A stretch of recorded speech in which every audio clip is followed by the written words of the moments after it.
everyone. Welcome to the Greater Peace Podcast. I'm Ryan Lindstrom. I have no idea what we're talking about today, but I'm here with someone who knows, and that would be my wife, clinical mental health counselor, Amy Lindstrom. Hi, everybody. And this is... Oh, did you already say you're Ryan Lindstrom? Yeah, I did. Okay, yeah. good. And I'm still me. Yeah. So here's how it works. On Mondays, a short episode is posted where Amy introduces the topic for the week and guides a brief meditation. On Wednesdays, a follow-up episode is posted, a longer conversation episode, which is what this is. And Amy shows up prepared for a deep dive on the topic, and I just show up. And that's what we're doing right now. So it's all you. I'm done. That's my whole job is over now for the day. Well, Ryan, I think, Ryan was the missing piece in every time I ever wanted to do a podcast, because you are not just, you're just here and showing up. It's like, it's trying to teach it to you, but also your way of processing it. That's the feedback, is that everybody's like, oh my gosh, like the questions you ask, the way that you engage with it all is just as important as anything I can say. So we're a good team. Well, I may have been the missing piece, but you were the missing greater piece. Oh my God. Stop. Oh, that was good, huh? That was so good. All right. I love it. So anything else? Yeah, we rearranged a little bit. You like the black curtains? Always trying to figure out what is the best way to do it to make it the easiest on the back end. And we thought we'd go this route to help with lighting a little bit. And we may go back, or we may keep it. We don't know. We may fire the production team entirely. Uh-oh. Which is me, and me, and me. Yeah. And her. Exactly. Yep. Anyway, whatever. Yep. All right. It's good. Are you ready? I'm ready. What are we talking about? All right. So this week, our topic is intuition. Yeah, that's a good one. Yes, it's intuition as a skill. I think that a lot of people, sometimes we just think we have it, and we do. But I think there's a quote, there's a book called The Gift of Fear by Gavin DeBecker, that when I used to be the director of sexual assault victim services for Utah County, and when I would, it was a book that we read then because it's about like trusting your own instincts. But he said, it was either that in a podcast I listened to him, he said, humans are the only creature on earth with the gift of fear as like an instinct, and we will override that gift for acceptance. And so I think that, and he has numbers of stories where people felt it and knew it, red flags. We're going to talk all about that. I think the most important thing about this is I would just suggest, if you have not listened to Monday's episode, listen to Monday's episode. What you don't know and what you don't get to do here, but you can do it after, is I did the wise person meditation. Oh, cool. Mm-hmm. That's a good one. It is such a good one. Yeah. It's the reason why I felt like this goes together so well is because sometimes like we can talk like about the abstract of true nature, true self, but if you've never really had any concrete experience with that part of you, it can be very difficult to connect to. A lot of times, like in Buddhism, they talk a lot about like if you, that your job is to just be. It's in a lot of, like in the Tao as well, but in the Tao Te Ching, but it says that if you are constantly trying to do something or produce something, you're just creating another identity, an ego. It's performative. Mm-hmm. Right? But our job is to be. But it's a difficult thing to do. So that meditation is such a powerful one for helping you connect to something higher that exists within yourself. So it's super meaningful. Definitely do it. And the great thing is that I stress in it is, you know, Ryan is more of an abstract, analytical type thinker. I'm not abstract. Not abstract, sorry, analytical thinker. I try sometimes to be abstract. Yeah, when I try to do parts work with him, it's like something just shuts down. Or when I was like, well, yeah, you just visualize this, you do this, and it's like, what do you mean? And so I think it took you the first couple of times, it just didn't connect. I remember the third time you did it, you were like, oh my gosh. I remember exactly what you said, because you said it was like I realized that the wisdom that I have always been searching for, or what I needed, was always within me to begin with. And you just figured out how to connect to it. That's the thing about that meditation, is you don't see it coming. Yeah. And then it's like, whammo. Yeah. Here you go. And I've done it multiple times. My daughter-in-law, Bailey, talked about it as well, because she loves to do it, and she's done it multiple times. But one of the times that she was in the class helping me, she didn't necessarily participate on the same level, because she said that she was so excited for it. There's a specific part in the meditation where the energy in the room just completely changes.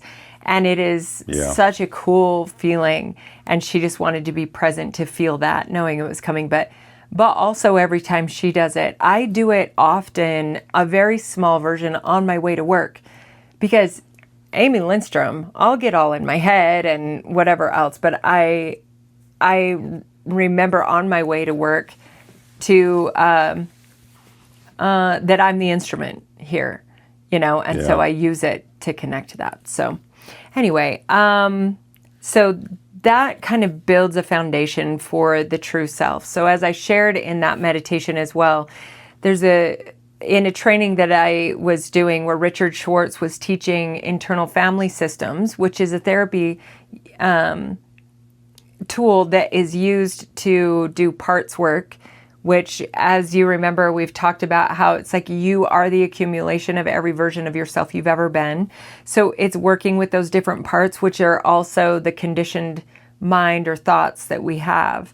There is a lot of, like what he was telling us there, is that when you are connected to your true self, you always, always know what to do next.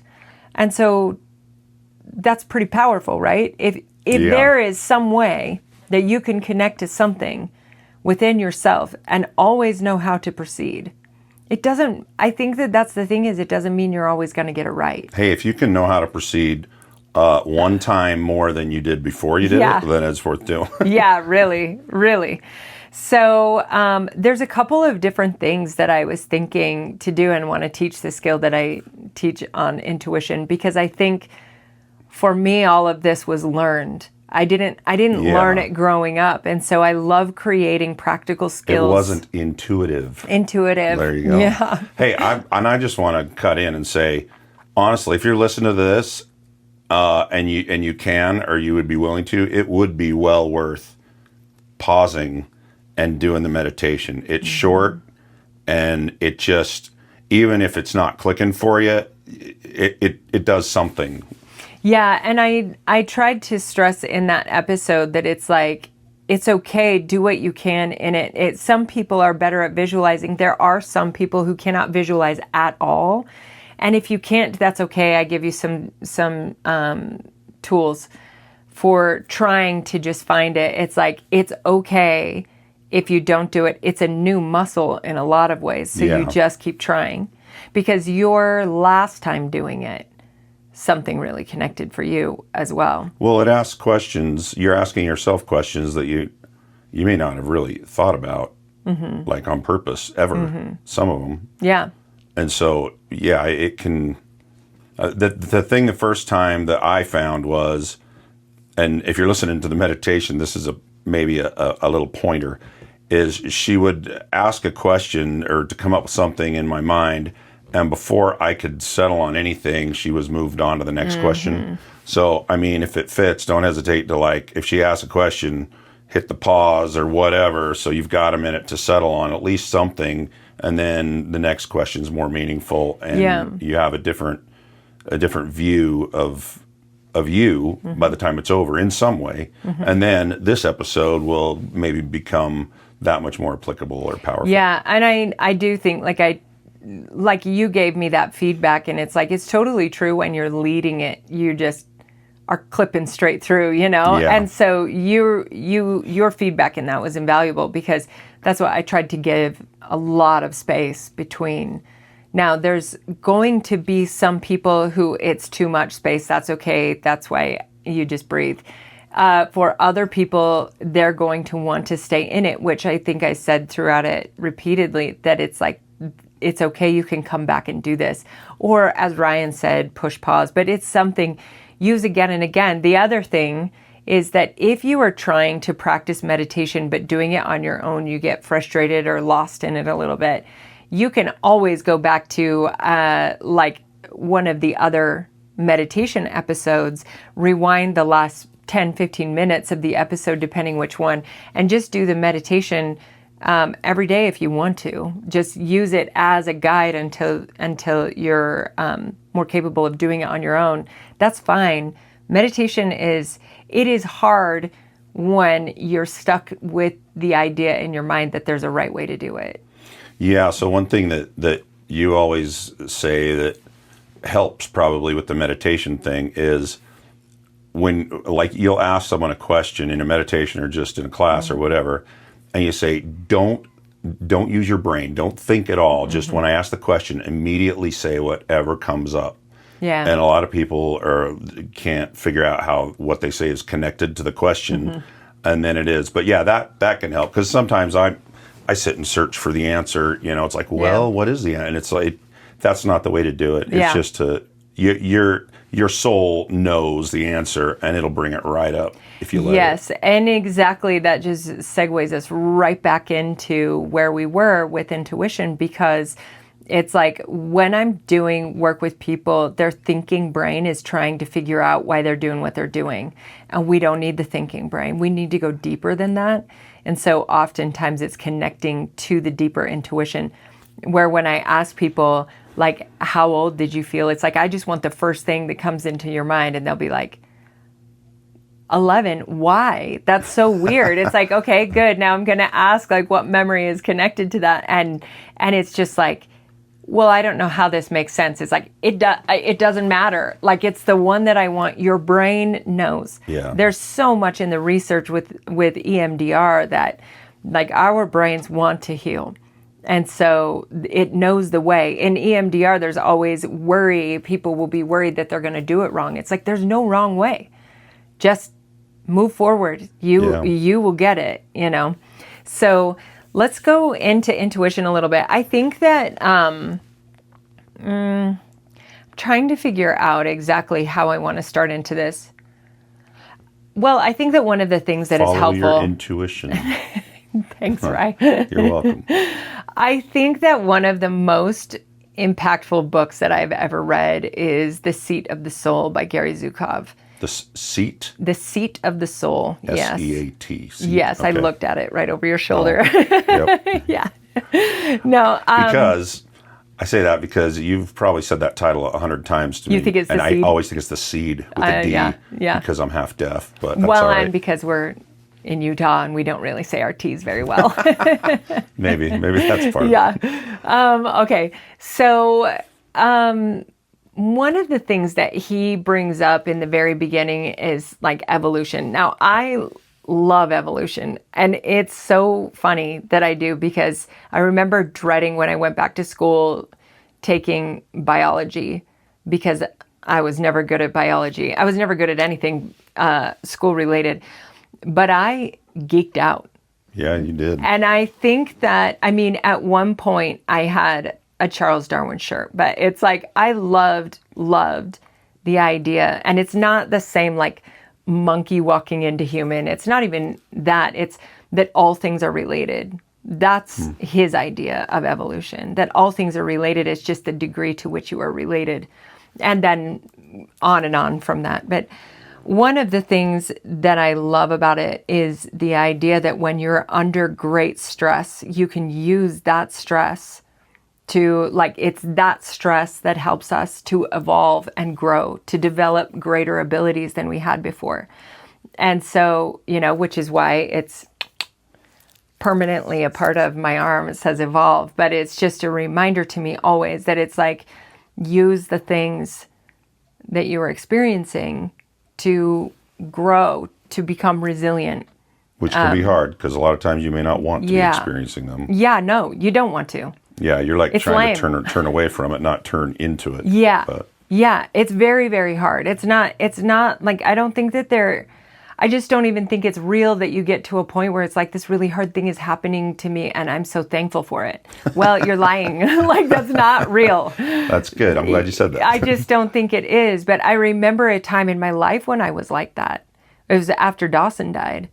But I think now I look back at it and it was like after Dawson died, it was like people would ask me how I was doing. Well, people have a hard time sitting with you in hard stuff. And so in the beginning, it was, oh, but Amy, aren't you so glad that you know he's free from pain? Amy, aren't you so glad that you know where he is? All these kind of things that it's like it was so well intentioned because grief is hard and it's hard to sit with somebody in it. And we immediately want to say the right thing to make somebody feel better. The greatest thing in the whole world is to realize there's nothing you can say to make anybody feel better. Just sit with them, Yeah. you know? And so I think that was the thing with that situation in my life is that I was going through something super hard and people would ask me and then, oh, but aren't you so I started learning to say, they would say, how are you doing? And I would be like, it is so hard and I can't breathe and whatever, but but I know where he is, and I would just, But it's please the don't condition. say anything. Yes, it's like, but so then I would immediately say that. And what was their response? Oh my gosh, you're so strong. I could never do that. Well, that's feeding my little conditioned mind that needed to feel like she was strong. Yeah. And so grieving, I think it took me 13 years before I actually turned into it and realized that it takes an insane amount of strength to feel your feelings. Wow. That's crazy. Yeah. Because You didn't know. no. Yeah.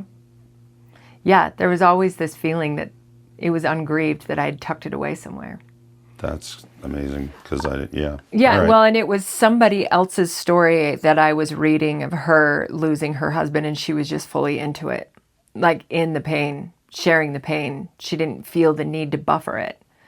And I just realized she has more courage than I do. Not because, like in a comparison way. It just was like, wow, it takes real courage and strength to feel your feelings. And that has been something that over the last few years, when there has been hard emotions that come up, I want to, there's been a couple of things where I want to be mad because then I don't feel powerless. Anger is a powerful emotion, right? And so I want to do that. And so, yeah, it's just, but instead of feeling the anger, it's just like being in it led to change because I felt the emotions and then they moved through and I came out on the other side a different version of myself, which is like evolution, but in way shorter span than physical evolution. Yeah. And so part of that, yeah, you 13 years later, you thought you had grieved and then found out that there was stuff left. But I think as you grow older and have different experiences in life, you change and you're aware of new things and, you experience whatever part of that grief is still hanging out there just waiting for you to be ready to handle it. Yeah. And then, it's not like your son dies, you grieve for a year, and now you're done grieving, and life goes on. Yeah. You grieve until you die. To some degree. Well, and it becomes the thing when you're going through grief like that it's like it transforms absolutely everything. It puts a new set of glasses on what really matters. It's one of those things you were just talking It about. is. It's stress that you may not want, but you got to use it. Yeah, but and grief is the one thing that none of us are getting out of here without experiencing. Yeah. And I think you and I would both say that it's like, and anybody else who has experienced profound grief that I've ever talked to is like, this was my wake up point. It's like, totally. So it leads to a couple of different things, which kind of getting into, it's like, with evolution, the idea of evolution. So Gary Zukov talks about in The Seat of the Soul, he's talking about how there's physical evolution, right? Where it's like survival of the fittest. It's who can outlast. The greatest, most physically powerful evolved beings are those who can control their own environment and the environment of others, right? Yeah. So that's humans on the earth as it is right now. Okay. But then he talked about how, but there's something different, because if we were as humans to talk about who is the most evolved among us, who would we say? Who would you say? I'm getting a drink. I can't say it right now. With your pink cup. I'm busy. Okay. I don't know. One day we're going to have merch, pink cups. I'm just kidding. Just teasing you. Put some duct tape on that. We'll have it right now. Yep. All right then. Okay, so who is the most evolved among you? Is there an answer to this that you have in Well, mind? do you think that it is somebody who is cruel and horrible? Likely not. Probably not, right? It's like, okay, some may say Jesus. Anyone who like sacrifices, Martin Luther King, Gandhi, Nelson Mandela, people who like were absolutely true to themselves and to the protection of other people, even at great consequence. I mean, there's a million people that we can list in this. The Buddha is like walking, teaching people, spends the rest of his life teaching people that suffering is inherent in life and how to help free yourself from suffering, you know? And so I think there's so many examples of that, and we would call them more evolved, but now isn't that backwards? Because if we're talking evolution, then it is the one who can survive and control. Yeah, who can come out on top. Yes. So this as Not the one lifting from the bottom. Yeah, so Gary Zukov explains this as physical power. Our human form, if we are an intelligence that exists at some point outside of this body, either before this world or after it, if that is true, if there's a higher intelligence that is in us, if there's a divine spark, any of that kind of stuff, well then we are in a human experience, and the human body is a creature on this planet who seeks power over others. This, I love the imagery of the cross for this, because I think that it's like the only vertical connection we have is between us and our higher power, whatever that is, you know, and then horizontally is all the rest of us. But when we want physical power over somebody else, we arrange ourselves hierarchically. I think you got it. Okay, then. We arrange ourselves in a hierarchy. Hey. That's that. Yeah. Yes. More Okay. palatable. So we arrange ourselves in that way. It becomes pecking order. I need to be more successful than you. I need to have more than you. All those kind of things, right? Yeah. But that's physical power. But what he's talking about is, okay, but then the most evolved humans are those humans who have developed some other sense. Like humans have 5 senses. We are evolving to have more than just that, a multisensory system, intuition being a part of that. Some deeper sense of knowing. I think understanding polyvagal theory helps you know that. You know, when you see a deer, if you've ever seen a deer or an animal get startled and they're out in the woods, they hear a crack of a stick, what do? They either freeze or they bolt. Yeah. Fight or flight, right? Yeah. The exact same system. They have the exact same, their head will flip up. Their ears get trying to hear more. Or if you're a crow, you go let everybody in the forest know somebody's here. Yes. But if you have, it's like if it's a deer, their eyes get bigger. Every muscle in their body tenses. And they can sense that something's there and they leave, right? Yeah. So it's like this nervous system that we all have, the polyvagal nerve, the parasympathetic nervous system, all that kind of stuff, right? Sciencey. But all of that is the evolution of a physical thing. But but there's multi-senses. Being able to lean into those, to trust what is beyond what we can see, smell, touch, hear, but something deeper. I mean, it's, Yeah. it is the growth of like spirituality. There's a lot of people right now who are seeking spirituality in whatever form it is. It's incredible if it connects people to their truer nature, because the outcome of that will always be love and compassion. I think as I went back and, it's like I love to study like the life of Jesus or, all of these other spiritual leaders. But the thing that I love is the thing that everybody teaches is love and compassion.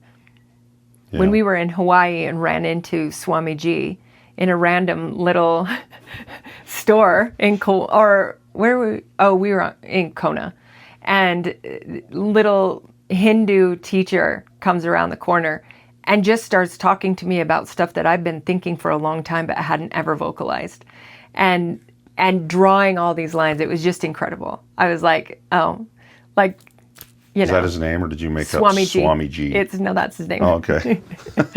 But he was drawing all these connections between all spiritual practices and saying, now what is the meaning?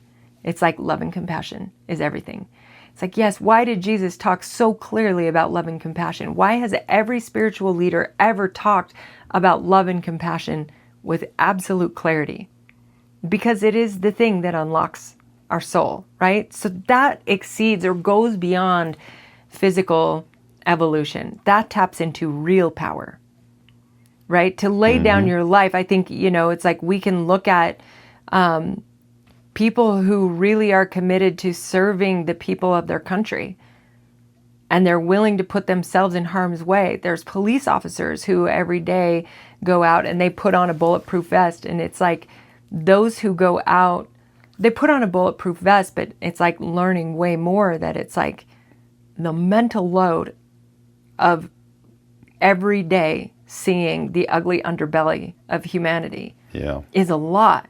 And I used to be a victim's advocate, and so I saw that in there too, with them. But I think that it's like they put themselves at great risk, and there's a heavy cost in it, but they do it because something in them compels to do that for humanity.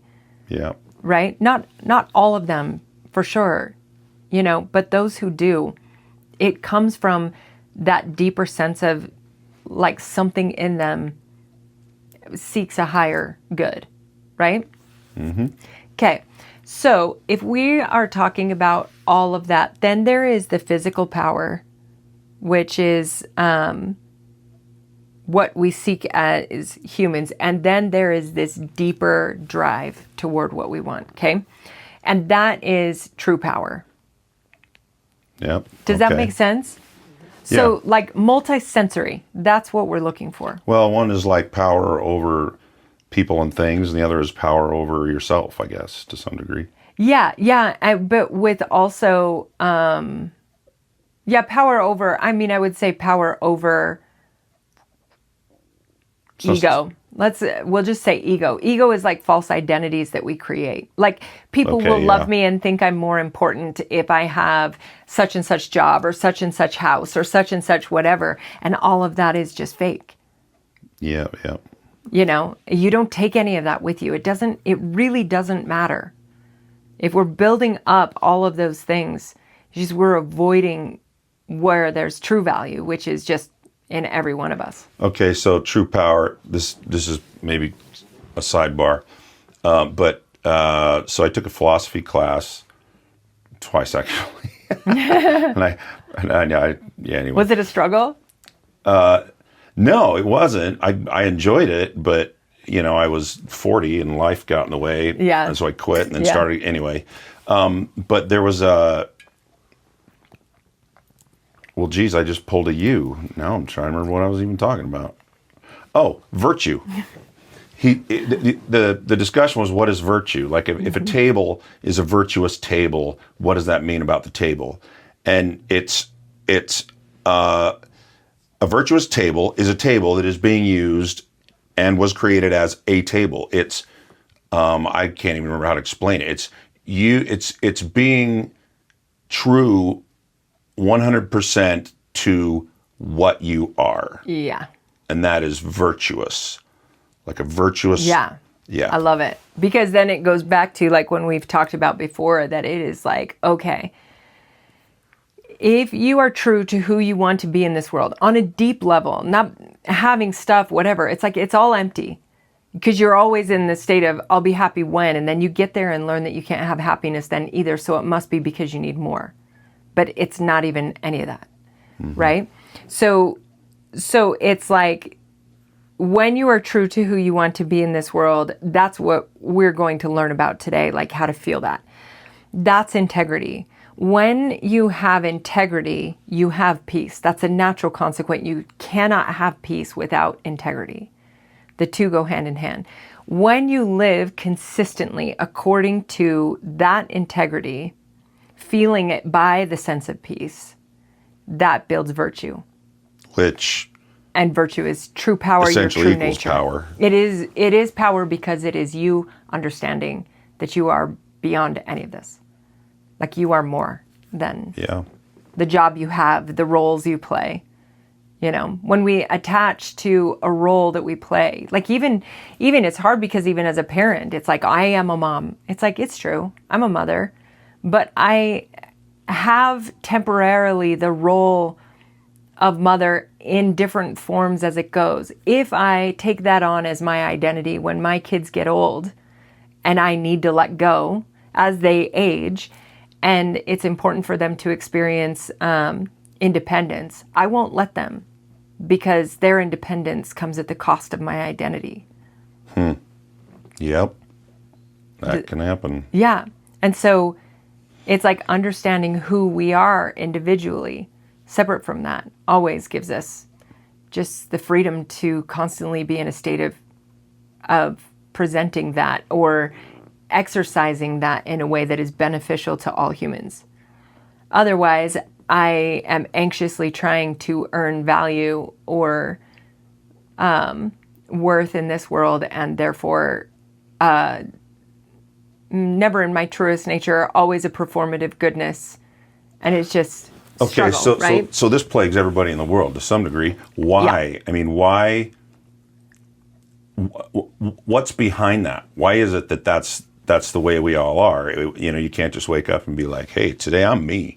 You know what I mean? Instead of today, I'm this person at work, and then I got to go play on the softball team, and then I got to go coach. You know what I mean? Yeah. I mean, it's like there's layers to it. But we're looking for something, I guess. Yes, it's the conditioned mind.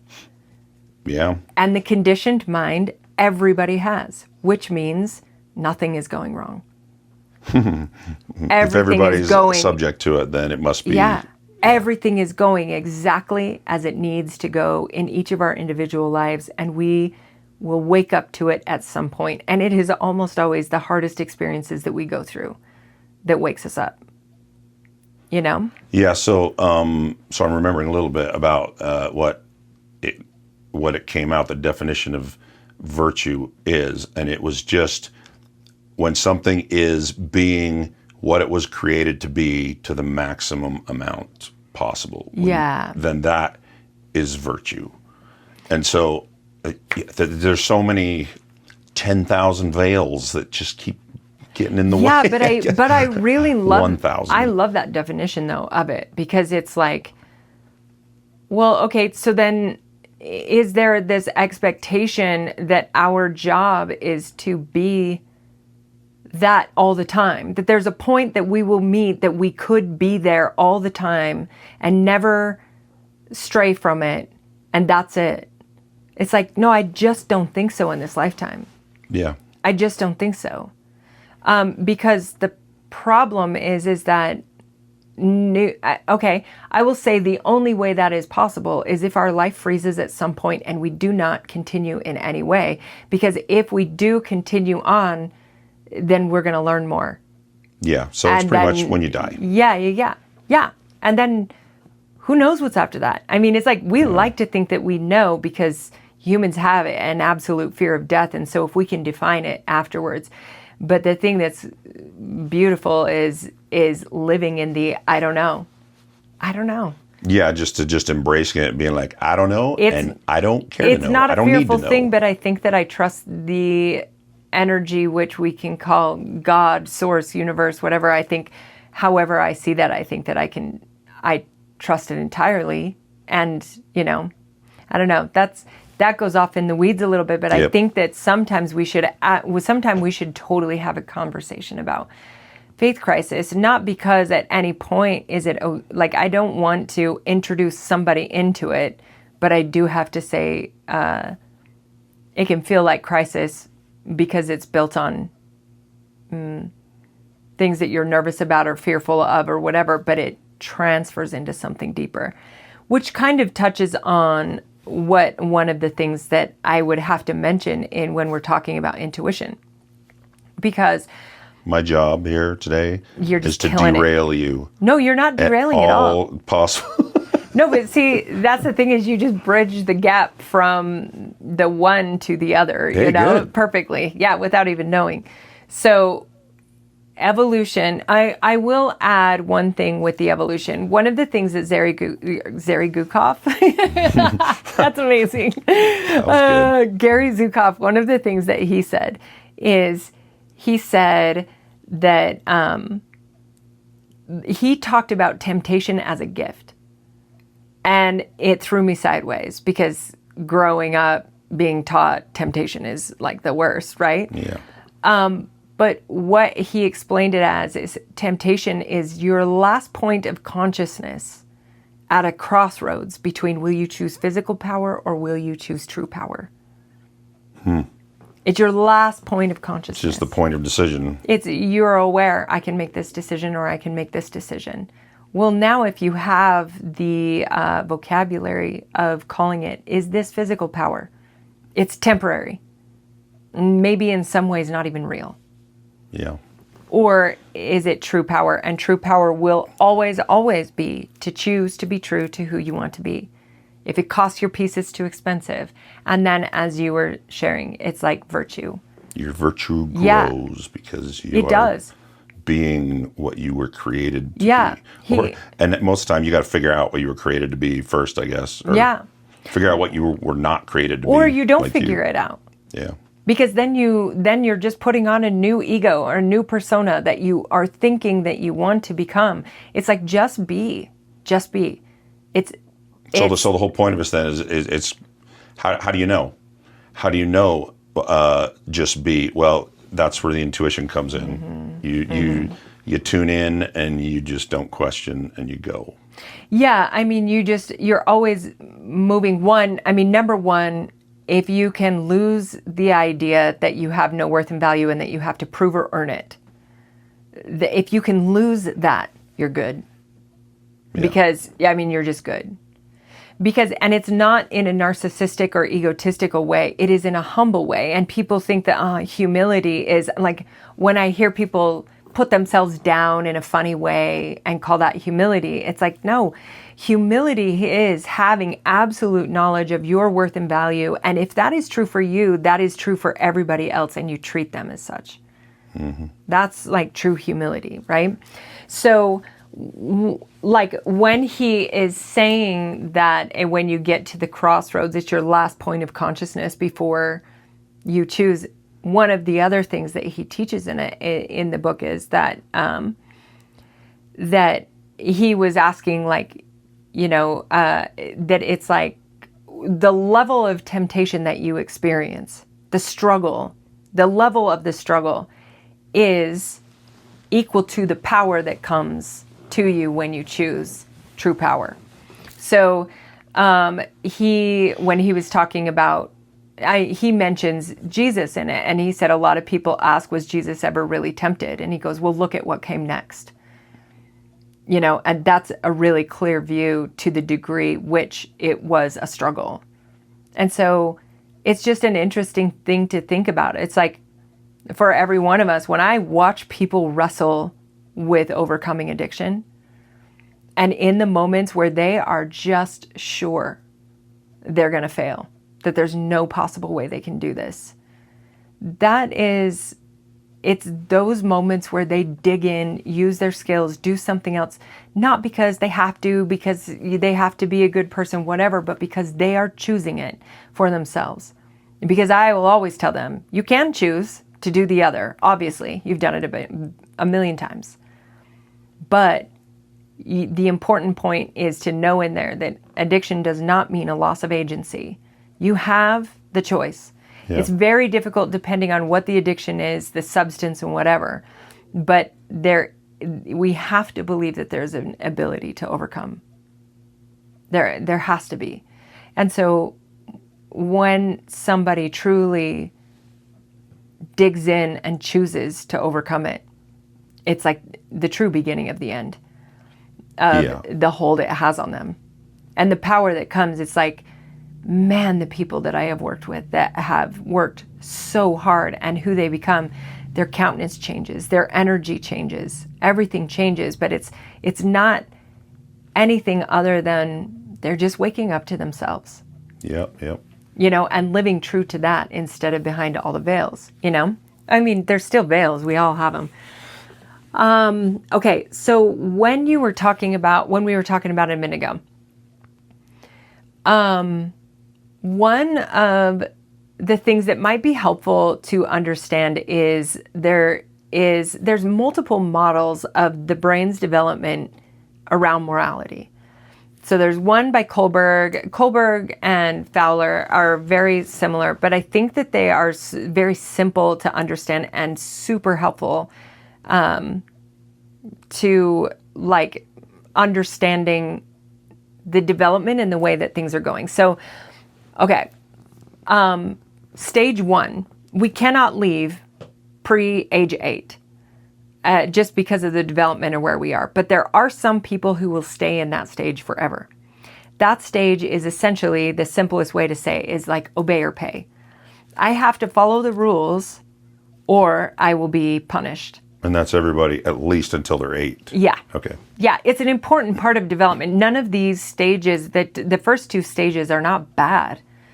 They're necessary, but staying in them has a cost. Yeah, they're required, in fact. Yes, they are. And so you've got obey or pay. Yeah. You think when you're a kid, it's like you don't want, it's like if you do something that you're not supposed to do, you're going to get in trouble, right? Yep. It's very, very fear-based. It's also very, if you're talking in the framework around Jesus's teachings, it would be like letter of the law. Yeah. It's that kind of. It's also, I've heard it referred to, it's like the cosmic vending machine or the just world theory, which is if I do good, good things will happen. If I do bad, bad things will happen. Yeah. Which then is very, very confusing. And this is one of the things that moves you out of that stage is that it's like, well, what if you're doing all the things and you're trying very hard to be a good person, do all the good things, but you struggle with infertility? You obeyed, but you still had to pay. Yeah, you still, or you lose a child, or your spouse cheats on you, or something happens, it's like, at some point you go, wait a minute, This model isn't this working isn't anymore. working. Yeah.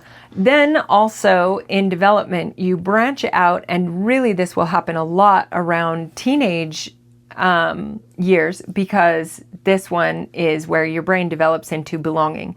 I obey to belong. I need to be like the group in order to be accepted by the group. Yeah, so your motivations are evolving, I guess you would say. They are. But it's still fear-based. It's still letter of the law. It is not deep morality-based necessarily, because you're more concerned about not belonging than you are about standing up for what... Your reason is external to who you are. Yeah. So that's stage 2. Then there's stage 3. Now, Kohlberg said this stage is a stage that the majority of people will never get to. I think Kohlberg came up with this model a long time ago. I think this is part of the evolution of people developing multisensory. You can see a lot of people starting to go, wait, and pushing against things a little bit. And that is stage 3 is self-authority. Now, this isn't, I can do what I want. This is, you are led by some sort of internal moral compass that is like the true self. You can call it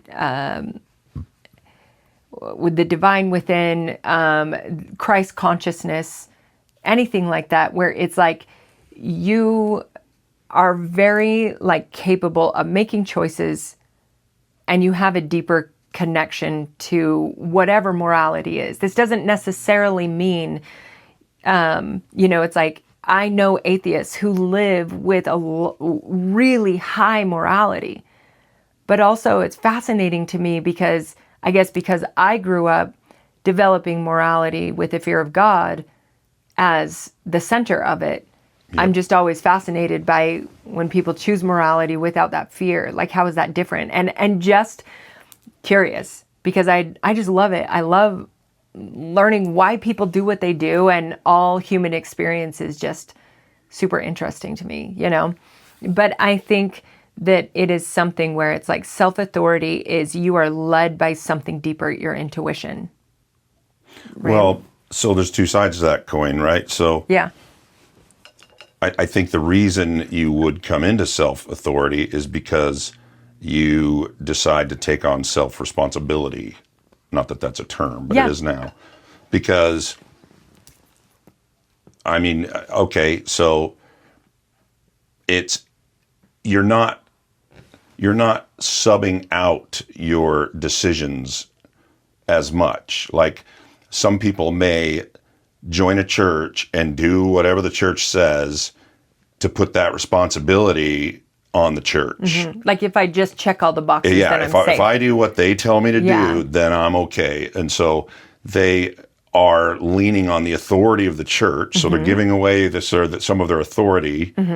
But they're also, they would only do that, or maybe they would only do that if they can give away some of the responsibility with it. Yeah. And so the more you come into self-authority, the more you're like, you know what, I'm going to take responsibility for my choices, for every single one of them. Yeah. And I will make that decision. I guess it's trust, right? You decide to trust your own intuition. Yes, but also, I think I would say that it is like, okay, it's like I can almost feel people pushing back a little bit on it. Oh, I know. That's why when I was saying it, I'm like, it's so hard like to explain. Not saying that's what I do. I'm just saying. No, but it's hard to make sense of it. Explain with it, because it's like there are both and.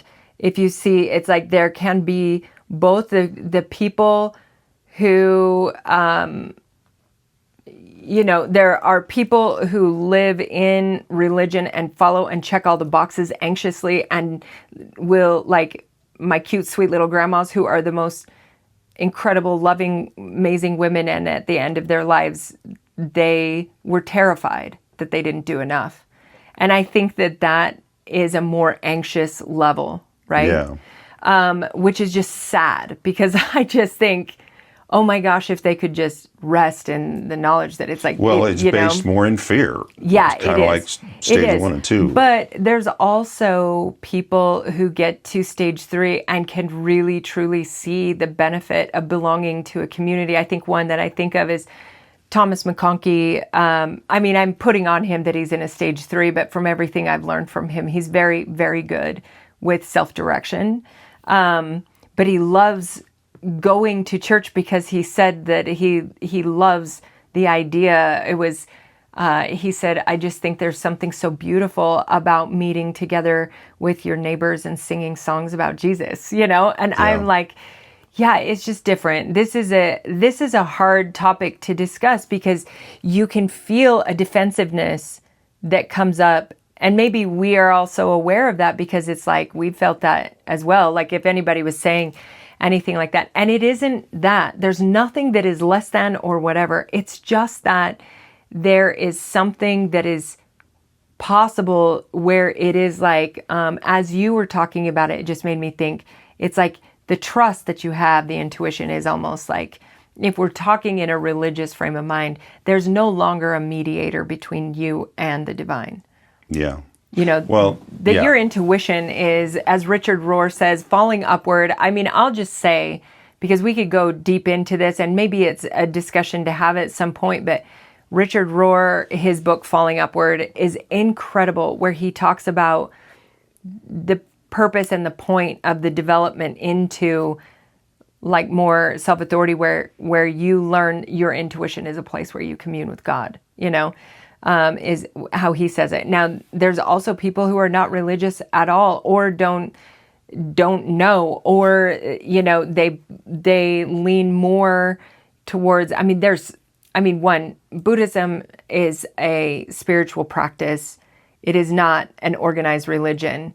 There are people who love Jesus and Buddha. I love the teachings of Jesus and the Buddha, and I'm reading the Quran, and I love the Tao Te Ching. It's like anything, just give it. I love all of it.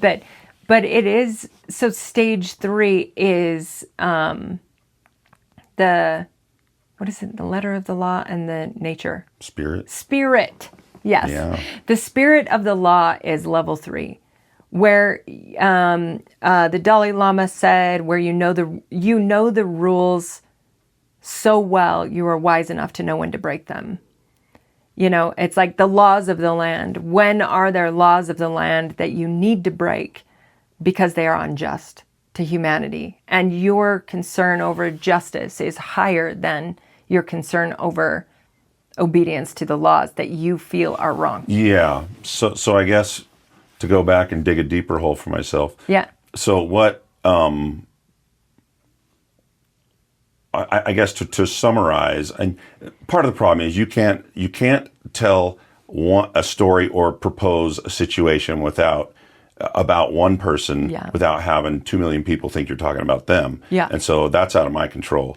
But what I guess to summarize the thing I was talking about with joining a church earlier is you're perfectly willing to let the church be the middleman between you and God. If your intent is to follow God, you're like, okay, rather than go directly to God and decide what you're going to do, you're happy to have the church talk to God and find out and then tell you.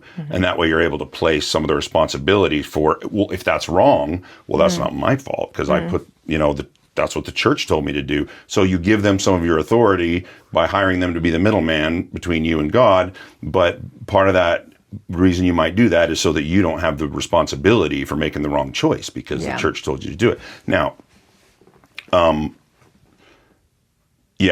anyway.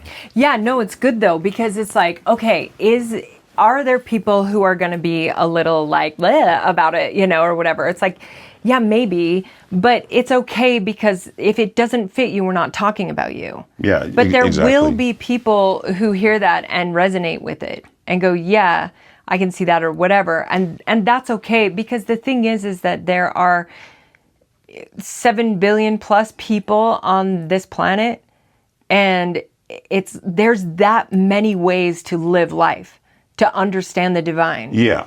So I guess what I would say is that is what I see as an example of self-authority, like you were saying.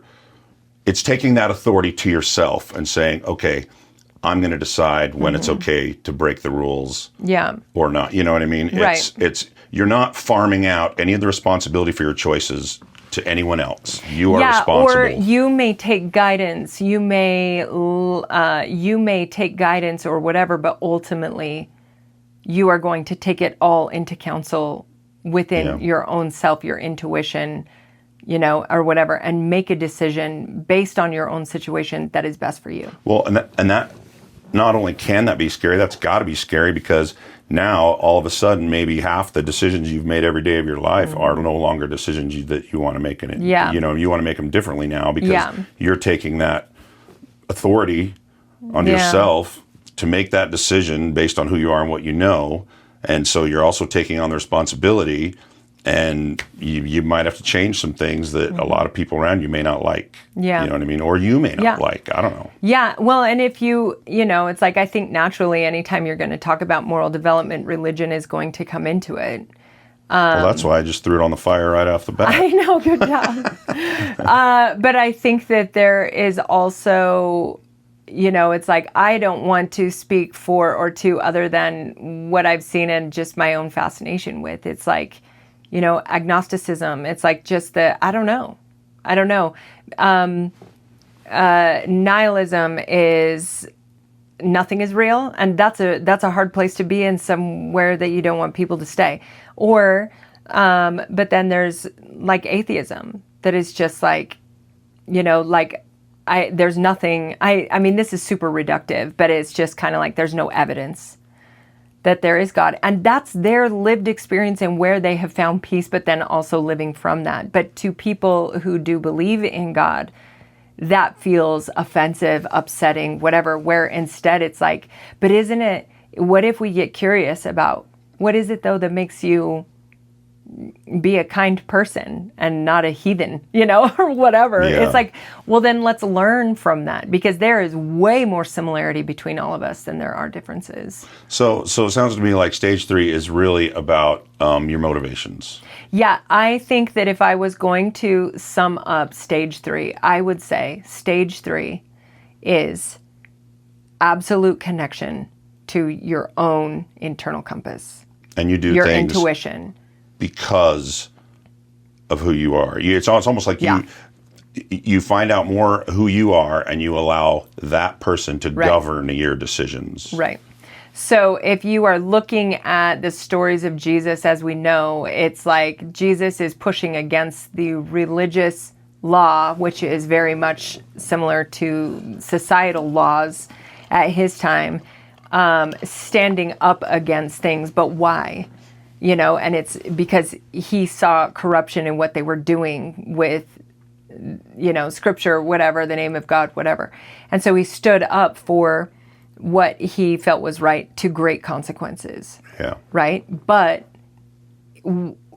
is there a possibility that he could have just fell in line or didn't say anything, not rocked the boat? It's like, not if he was going to be who he was. Right. And I think the thing is that it's like, no, I think the same thing with Martin Luther King. Is there any way Martin Luther King, in his nature, could have not rocked the boat, not stood up for people the way that he did? No.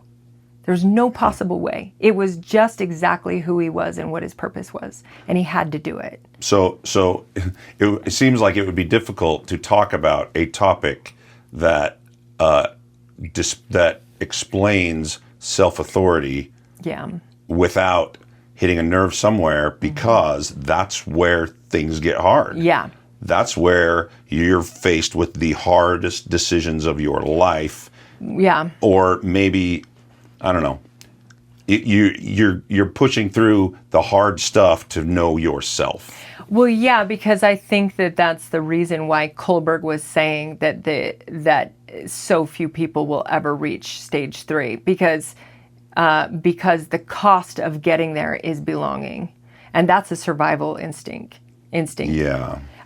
If you are in high demand religion, or in situations where it's like you're completely cast out, or your family rejects you because of it, those are some high stakes. It's like, to me, I always say that it's like stage 3 is difficult to get to because of the cost of stage 2.5. And it's not easy flip a switch. It's not one thing. In one area of my life, I might be getting there with self-authority, but also there's a million more places. It's just the work of it, of fully knowing that I can choose for myself in every possible situation, and that I know that I will always choose what is the right thing to do according to my moral compass, which is to live with love and compassion and kindness to other people. So when we talk about these things, when we're saying what we're saying, just know that it's like, it's from our very own limited life view experience. We do not in any way want to offend. We absolutely want to learn from people, but it's also, we can only speak to the limits for which we know and understand and have learned. And so, this is a sensitive topic, but moral development also is is it's not even about spirituality and religion as it is just the brain's capacity, our individual capacity for growth and development in this life, right? So it's easy to see what stage 2 belonging is. We call it peer pressure. Yeah, we all recognize that because Yeah, it's easy. we're all there. Yeah. There's a lot of... But, okay, then whether you're an adult or a teenager or whatever, you also know that there is sometimes, and this will segue us into the skill, because there's also the, you know that there is sometimes when you are with your friends, adults or younger, and something is happening that just makes you kind of, ugh, I don't like that. Like, and you either go along or you stand up and say, hey, guys, I don't think this is a very good idea. Yeah. At the risk of being cast out, at the risk of them now thinking you're whatever, you know, and kicking you out of the group and judging you and being mean to you. It is a very, very difficult thing to do. Yeah, the cost of moving into 3 is everything you've had that was 1 and 2. But you get to the point at some point when the cost of staying in the group surrounded by that energy is much higher than the cost of the fear of being alone. Yeah, it's like I was saying at the beginning, with grief, you process it and move through it at whatever rate you are ready to do it. Mm-hmm. It's the same thing we were talking about in the last episode about how to not react. It's you do this and then you stop and question and make a decision. You know? Well, let me give you just another framework then with moral development. I would say stage 1 and stage 2 of moral development means the conditioned mind is still very much active. Yeah. You know, the old ways of thinking, the fearful mind is very much in control. When you are in stage 3 is true self in control. If we're going to draw a line between the two. Right, that makes sense. You know your worth and your value. You know that people may disagree with you, be upset at you, chastise you, alienate you, cancel you, whatever. You know that they might. But it would cost your peace not to do the thing. You've peeled back enough veils that you can see to some degree of clarity, you can see from who you really are. Yeah. I mean, it's different in Buddhism. Buddhism, when they use conscious, it's like, but there's different words. Like semantics is a tricky thing, because what somebody might call a soul, other people may say, I don't believe in the soul, but they believe in some intelligence or something, you know, or whatever. And so it's difficult. I think, honestly, I'm going to cut you off again. Mm-hmm. I think the English language is the biggest barrier to communication between people. Yes. All languages. It is, because it's just freaking words and concepts. And one word has 8 billion different definitions. Yeah. I mean, right. Everybody sees something different in their head when they hear a word, even normal words. Yes, and this is why often you will hear me say, when I am talking about my own personal belief in a higher power, if I say higher power, I say universe, I say the source, I say divine. Because when I say God, so often that word is so laden with definitions and restrictions, and I say it to somebody who is in one area and they have a clear view of what that is, but what I'm talking about may be different from that. But also, one of my favorite concepts ever was Karen Armstrong, who studies all religion, is absolutely fantastic. I think her book is A Case for God. It's so good. And she said in it, no, she was being interviewed about it, and they asked, how do you define God? And she said, oh, God cannot be defined. Because the second we do, we've created a false idol. Because our brains cannot even comprehend all that God is. Yeah, you've assumed a lot of stuff. Yes, it's like God can only be experienced. And that's where I love all the different views of like, well, there's a way in which, if I believe that you are created by God, then there's a way in which you reflect the divine that I don't know yet. And so I want to know it. To me, this is what it is to be created in the image of God, not just like a physical. To me, it's if I can meet every single person I know and be in nature and look at all of creation with the idea that I am meeting the divine in a way that I've never met it through this person. Even if that person is a difficult person, I lose the need to judge. It's like there's something here. Like I know that is your identity. That's like my own knowing and belief, right? I don't want to put that on anybody else if that's not where they're at. But for me, that has allowed the concept that I would call God to expand over and over and over exponentially. You're able to assimilate a new perspective and gain understanding. Then it's like Richard Rohr says that God is in everything and absolutely nothing. And it's like God is all. And there's so much more with that where it's like this is where I'm doing pretty good at derailing you, I think. Yeah, but it's good though because it all connects back, so it's fine. Like if we were going somewhere, I'd be like, hey, but it all applies. Dude, quit. Yeah, quit because pushing us the off hard the thing track. is I can say to you, you're good, because I think if I was to say, here's intuition, this is why it's important, here's the skill. Well, that's goodbye, the thing. I mean, we're on track. It's just how deep do you want to go? How many side, Yeah, but it's like,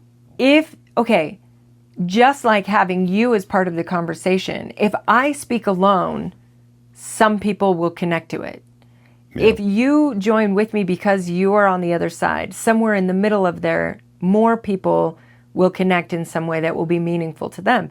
And in all of the explanation that we are giving, there's probably, maybe all of it but is disconnecting, but then we said something that went, oh, and connected it for them. And so it's worth having the discussion, if only to inspire curiosity.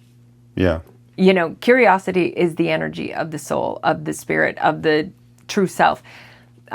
Creativity, curiosity, compassion, all of those things are the truest nature that we have. So if we could be curious more, the problem is with human brains is you give a concept to something. If I call a bird, my brain closes a door and is like, I know all I need to know, that's a bird. Labeled, done, move on.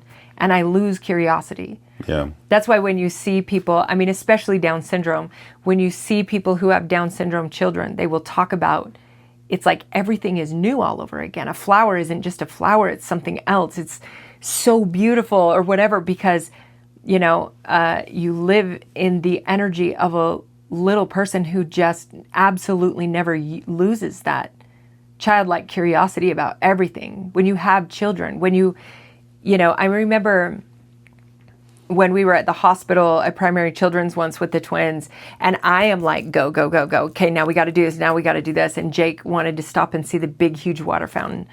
And I was just like, nope, we got to go. And you were like, you know what? If we stop, it might take us 2 minutes and it will make his whole day. And it will really not matter.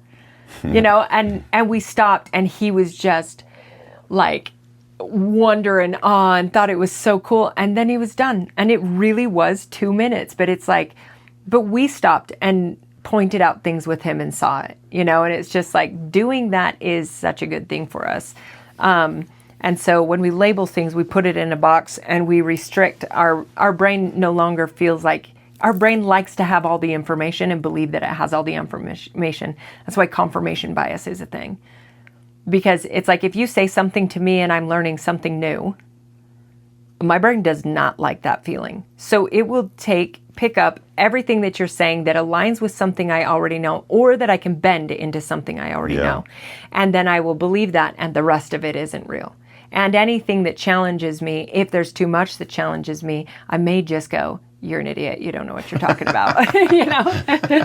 And so the last challenge ditch effort. is like learning. I think that's why I love learning so much, is because it's like, I don't have to judge. I can just remain open and just learn. It's all these, every single book is somebody else's interpretation of the chaos that is this life, you know, and it's just awesome to learn from other people. So let's talk about the skill then of intuition. So let's see. First, there's a quote that I have by Eckhart Tolle that says, "Become aware of the silent but powerful sense of presence. There is one certain criterion by which you can measure your success in this practice, the degree of peace that you can feel within." So I'll read it again because to save the rewinders, I rewind all the time. When I'm listening to podcasts, going, wait. It's because you listen to them at 10 speed. I know. 10. It's gone up from 9 last time. Okay. Become aware of the silent but powerful sense of presence. There is one certain criterion by which you can measure your success in this practice, the degree of peace that you feel within. So let's talk about how you feel the peace within, right? How do you make decisions? How do you do whatever? So, like, how do you discern all the things? So I want you to think of, and you guys do this exercise as well on your own, but think of a time in your life, and you don't have to say it out loud. Just think of a time in your life where there was a decision that you had to make and you knew what you needed to do, even if it was going to be hard. You knew that it was the one you had to make. Sometimes if you can find one that even when it was going to be hard, it took courage in it, took facing a fear in it, those are the most powerful, easier ones to connect with. So find a memory of a time when you had a deep sense of, I know that this is what I need to do. Okay. You got one? Yeah. Okay. So just sit with the feeling of it. I don't want to do that. It was dumb. I didn't like it. It's fine. It's fine. I want you to sit with the feeling of that knowing. I know it. Before you did it, the moment of clarity, what does it feel like? Like, where do you feel it in your body? You've asked that. I don't know how to answer that. Or what my does chest, it feel like? maybe? Okay, what does it feel like to you? Well, for me, it feels like I don't have a choice. That's so you. It feels like, well, okay, if I get inspiration that says I should do this, and I go, well, I know that's truth now, but I don't want to do that. So I feel like, well, the choice has been made. I don't have a choice because I'm going to follow the inspiration. Yeah. So I've made that choice already that when I feel it, I'm going to follow it, which makes me feel like I already gave up my choice on this matter. Okay, can you think of a time when you did make a choice? That I did make a choice when I felt it? Think about the shop. No. What about falling off a cliff? No. No? Okay. Oh, yeah, falling off a cliff. Okay. Ryan fell off a cliff last year. Almost died. It wasn't a cliff. It was... Anyway, so, yeah. So, what do you want to know? Okay. So, well, okay, hold on. This is going to be the opposite, so we're going to flip it. But this is why this is helpful, because you can pick any Ryan is so difficult to do this kind of stuff with, because I think it's not that Ryan is difficult. It is that Ryan is like, he just experiences things like this in a different way. Where some people can feel it. If you feel disconnected from your body often, if you dissociate a lot, anything like that, do yoga. See if you can do some mindfulness around this. I would say that even if maybe to you don't feel the physical feeling, we're trying to feel what it feels like. There is a sensation that comes. See, so this is where the English language sucks, because in meditation where you say, and picture yourself here. I'm like, what? So I'm making stuff up now? Yeah. I'm supposed to just make stuff up and then I'll feel better about it? It's like, no, I'm not doing that. Yes. And I know that's just my interpretation of what you're saying. It's not what you're really saying. Yes. Yeah. Okay. So we can do the clip one. If you think about that moment where you had the feeling of, I shouldn't do this. Yeah. You can do that. For everybody else, it's like if you can think of something that you needed to do, a change that you needed to make in your life that, maybe was high stakes or going to be difficult or whatever, a breakup that you had to go through, something. And it's like just that moment of, I know that this is the right thing to do. What does it feel like? And for you or anybody else who is like Ryan, who can think of a time when they felt something and then they ignored it. when you were up on the cliff and you had that feeling of, no, don't do it. What did that feel like? Well, yeah, so I'd already made the choice is the problem. Yeah. I had to, okay. Anyway, so I had to chase my drone up on top of this plateau because I found a ruin up there and I crashed my drone. So I had to go up and get it. So there was one way to climb up, but I was tired. I was wasted because I had to go way out of my way to go back and get this thing. So the long way, I was like, I ain't doing that. So I walk around the other side and there's a little ledge there, 2 inches, 3 inches, and it was sandstone. And I was like, it's sandstone. I probably shouldn't climb this. And I said, forget it. So I climbed up on the ledge and I was standing on the ledge when I thought, I should not be standing on this ledge. And when I initially stepped up there, the thought was, I'm going to be on that ledge for 1.5 seconds. It's fine. And then I stood up on the ledge, and for whatever reason, I stopped for a minute and paused because I was tired, and I had to heave up one more time. And I was like, I should not be standing on this ledge. And next thing I know, I'm 40 feet down the hill. So all by yourself in the middle of nowhere. So there was the thought that was pretty subconscious. Like I almost didn't recognize it before I stepped onto the ledge, which was, I am tired, and this is how I'm going to get up here.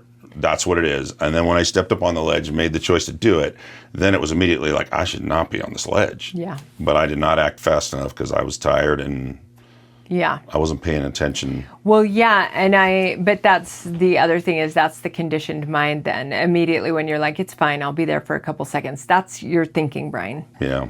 Right? But there was some deep knowing in you that knew, don't do it. Because it kept coming back. So I should not be on this ledge. What does that feel like?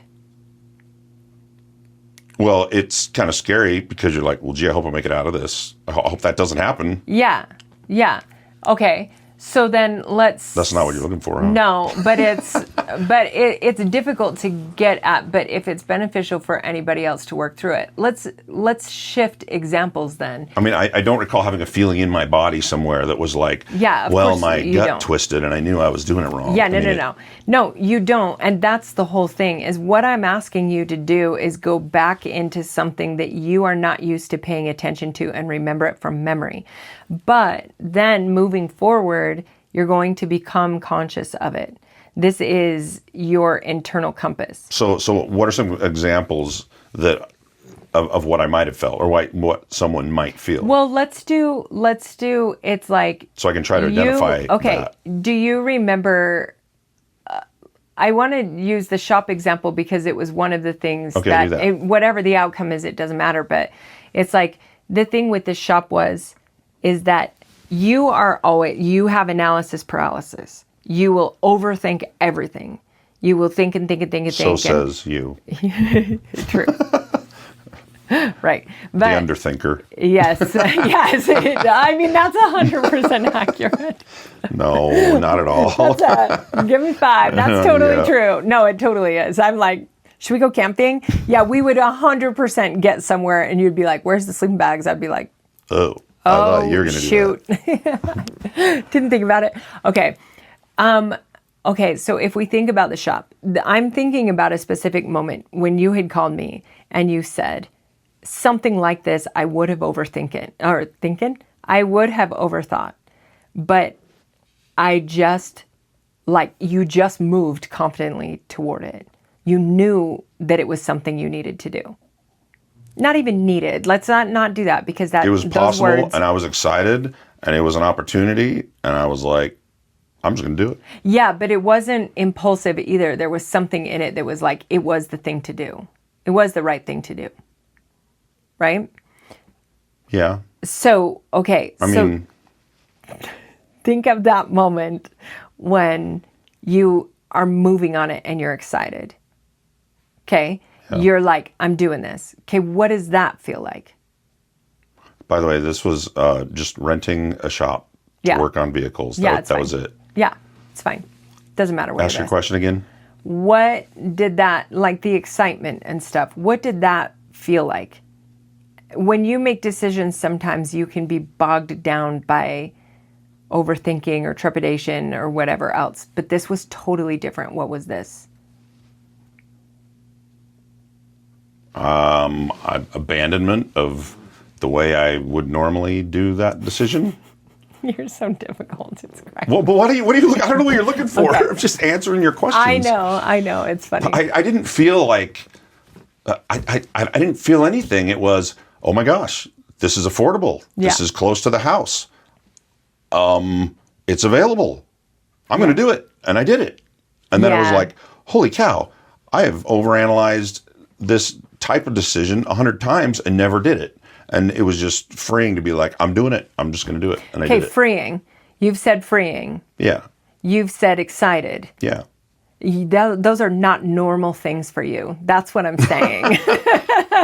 No, that's totally true. And that there makes is sense. going to be somebody who is listening to this at some point and it's like, I'm totally with him. Like, I got it. See, but here's the that's thing. where I'm trying When to you find said, that. what did you feel? I couldn't identify free. I know. You know what I mean? I know. I'm just am answering it, and then you picked it out and said, oh, that's what it is. And now Yes. I'm able to go, oh, okay. Yeah, that makes sense. Yeah. Okay, so what I'm asking... I felt unencumbered by my life situation in making Okay. a decision that I had wanted to do for a long So time. there may not be for you a physical sensation. There is, because that's the way our bodies work. There's a nervous system thing in it. Well, maybe I'm just really good at ignoring it because But I've I been would say practicing ignoring when it you forever. feel... Who knows? Yeah, when you feel free, unencumbered, what does that feel like to you? Authentic? Is that? Yeah, I mean, it feels more. Not feel like... It feels hopeful. How did you feel in your body? Can you answer that one? No. Yeah, I would say having witnessed you in that, I probably you were- felt lighter. yes. Is that what you're looking Yes. for? Yeah. Lighter, excited, energetic, driven. It's like you were like giddy. Well, yeah. So most of my life, I've struggled to see anything in the future that that I was like, oh, good, I can't wait for that. Yeah. And so it was drudgery, and that was like, oh my gosh, yeah, this is exciting. Now I get to go move in and paint and whatever. You know what I mean? So yeah, Yeah, but every decision that you have ever made like that you were making for something that you want, there has been a fair amount of guilt and shame and trepidation because are yeah. you making the right decision and whatever else. well, and, This was and somebody else is entirely paying different. paying the price for me making this decision. Right. And so that's where it's different.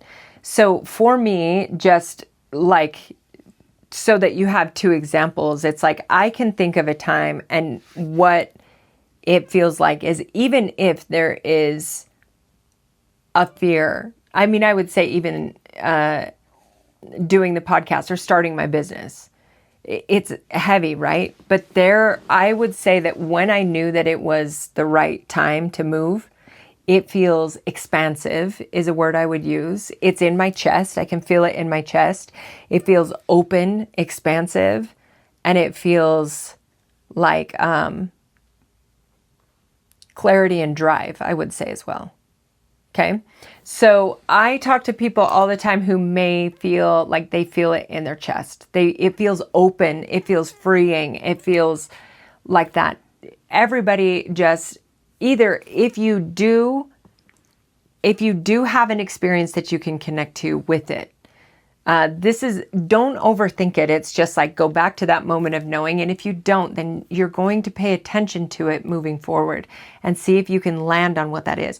The reason why I do this and say that it's connected to your physical body is there's a lot of times that, it's like our body, I don't know, that it keeps us stuck or whatever. But one of the things that I have learned is it's like, the middle way the Buddha teaches, that it's like, it's not on either extreme. It's both to me, our body is this incredible tool, the intuition that we have, the polyvagal nerve that runs from our brain up near our limbic system all the way down into our gut.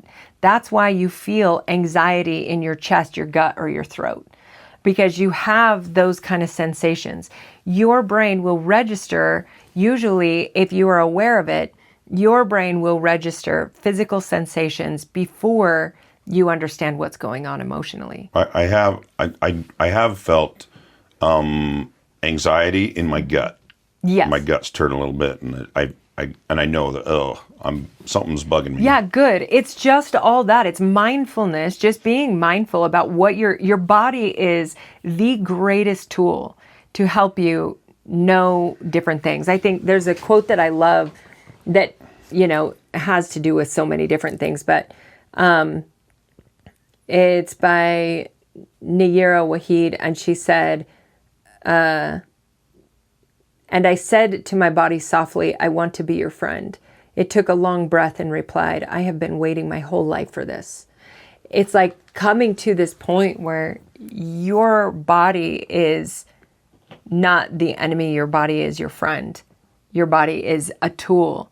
If you want to get better mentally, emotionally, if you want to be more mindful, you cannot. I just don't think you can do it without body awareness, because it's just part of it, like being connected to and understanding how you feel your emotions and where they show up in your body. If we're doing parts work with people, I can get people to understand what part we need to work with by sensations in their body. Okay, so the point that I gleaned from this is your body says, I've been waiting for this my whole life. That means that person, it's not something that they were good at doing, that they had done. Yes. And so it's definitely a skill. Yeah. Yeah. You know what I mean? Yeah. That you have to, you got to tune in. Yeah. And I don't know, in my life, I am not an athletic person. I can't hardly tie my own dang shoes. I mean, I can't. Every time I go anywhere where I have to move, oh man, you're really tense. And yeah. That's my life, I guess. So I'm not good at tuning into my body, and I'm not probably spiritually connected to my body in a way where I could tell you this is where I felt that in my body, because I just don't recognize it. I don't pay attention. I don't clue into it. Yeah, I think that even you saying that right now, that is not something that you would have ever verbalized about 2 years ago. You'd just be like, yeah, I can't. I just don't work that way. What, that I can't tie my own shoes? I can't bend over that far? Just the awareness that you are not spiritually connected to your body. Oh, right? yeah. It's an awareness thing, but that's the thing. It's like all these other skills. Yeah. It can be slow. Yeah. For 2 years, I've been like, I gotta exercise more. I gotta go work out. I gotta stretch. And every day I'm like, I ain't doing that. Yeah, of course you are. Nobody wants to do an I gotta. Nobody does. I know. I'm not very good at that kind of energy about it. I'm not very good at taking something I don't want to do and turning it into something I do want to do. Yeah. I have a hard time with that. Okay. That's great. I think that is, can you see that there would be value in connecting? Oh yeah. To that. Yeah. And I admire you. You're like empathic. You're like, you can connect to people and things, and I mean, very freely. Yeah. And but just like you said, it was a muscle. It's like I can go into the doctor and just say, something's off. I don't know how to explain it. It just is. I'm like, I think I got this and this going, and then they'll run a test and go, whoa. Like you have, but it's like, no, but it is a skill. That's totally true. And I'm not always that way. It's being mindful and knowing how to use your body as a tool, right? So, all right. So now we're connecting to the place in your body where you have the knowing of how to move, how to do things, decisions to make in a way, right? I would say that is also peace. Let's flip it.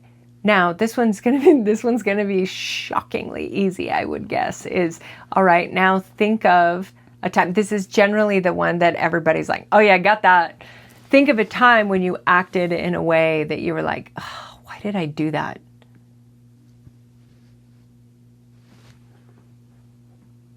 I don't know. Yeah, because Ryan's always nice. I mean, I've thought,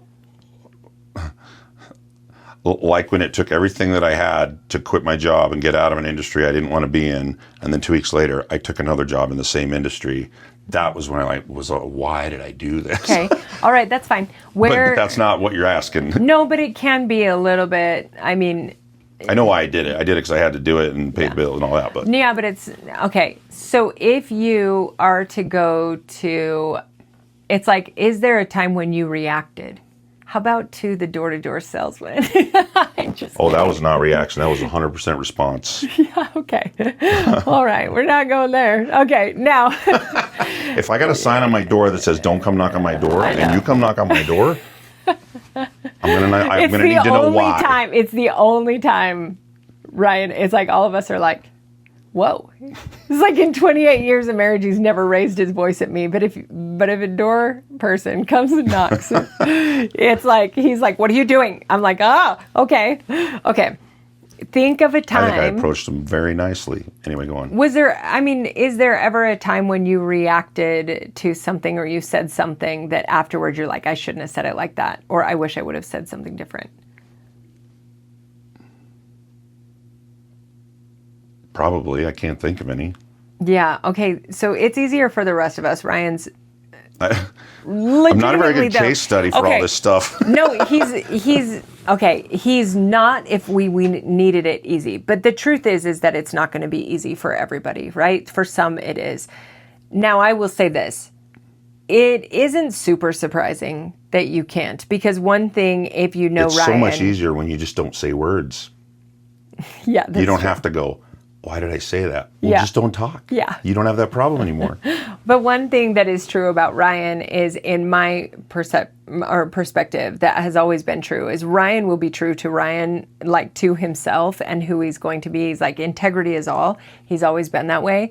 But it's like, he has never been a person is like, why would I do something to make other people like me? You know, it's like, why would I do that? And it's like, okay, got it. I'm sure I don't have that gene. Like, why? It's like, why would you worry about what anybody else is thinking about you? It's like, that was an option?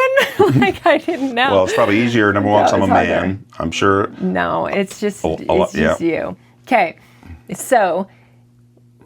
If for anybody else, it's like, think of a time in your life where you acted in a way, you maybe snapped at your kids and you didn't want to. You, like you were impatient, more impatient than you wanted to be, or you snapped at a spouse or something like that.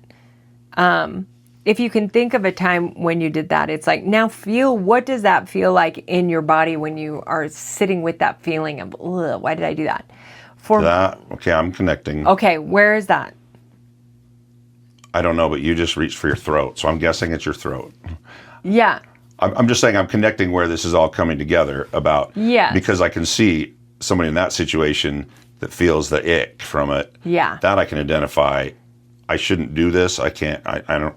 Yeah, you are, I mean, it's like, okay, you know, it's like anytime you just react in a way, maybe like when our kids were little or something and they're frustrating, and because you're always very patient, but it's like, if you are ever step over that line and are a little snappy with them, it's like that feeling after you were like, ugh. Oh yeah. Well, okay, yeah. So for me, it's not so much a feeling after, it's a feeling 20 times over the next 10 years where it's like, exactly. I should not have yelled at him. Exactly. Okay. So when you think of that, can you feel that in your body? Yeah. Where do you feel that? Well, I don't know about I just feel heavy, like. Okay, good. It's not the same for everybody, right? So there's sometimes it's like, okay, if you feel something, if something, whatever, it's like, it will be like, if something is true, then it will make you feel this certain way. If it's not, then, you know, you'll feel confusion or whatever. But it's like, that's not true for everybody. It's very different for everybody. It depends on the way that your body is wired and, your polyvagal response and a whole bunch of other things. So for me, it's right here in this area in my throat. It almost feels like there's a weight here.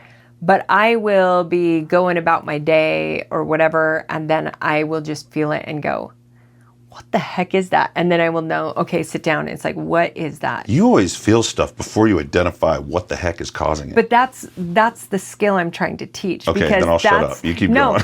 But that's the skill I'm trying to teach, because it's like that was the learning of it. And it becomes more available. You become more mindful of it as you practice it. Yeah, I'm sure. But that's your intuition, because it's the thing in here that tells me I did something that wasn't true to who I wanted to be. And now I've got the absence of the open, expansive feeling, which is my peace, right? So now it's like, I got to fix that. So I have an example of that where it was like, your dad shows up at our house and he has his Bronco that he's totally fixed up, put a ton of money into it, this old Bronco. And Jake, our son, just absolutely loves it. Jake also is my level of impulsiveness. Like, there is a big fat puddle, I'm going to drive my Jeep straight through the middle of it and then kills his engine. Like, that's Jake. But he, so my father-in-law comes over and he's like, I just wanted to see if Jake wanted to take my Bronco for a couple days or whatever. And I called Jake at work and he's like, I'm on my way. So he comes home and he gets it and then takes it back to work. Well, as he's leaving, my father-in-law has since left. As he's leaving, I say to Jake, you have to be careful. Grandpa put a lot of money into this and whatever else. You have to be careful with it. And he's like, I know. And I'm like, then he turns and he's talking to Bailey, his wife. And then I'm like, Jake, seriously though, like, you have to be very careful. And he's like, Mom, I know. And I'm like, okay. And then he left. And I think that when I started feeling that, I was like trying to do yard work or something. And then I was like, what is that? And then I thought of it in that moment. It's like when I just sit and go, okay, what is it? Your mind will bring it to you. So my mind brings it to me.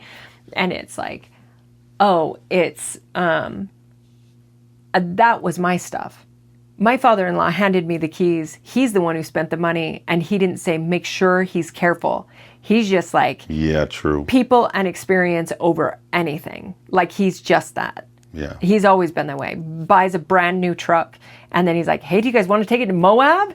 And it's like, sure, we take it, but he's just that way. And so he didn't even do that, but I did. But that's my stuff, because that's stuff that came from my own childhood of the fear of breaking things and whatever else. And so I had put on Jake, but actually what I was doing is I was sending the message, I don't think you're capable of this responsibility. If you look at I it, can see that. That's exactly what I'm saying. So I called Jake, without saying those words, but I called Jake and I'm like, hey, he's like, hi, as he always does. And I was like, Jake, I have to apologize. He's like, for what?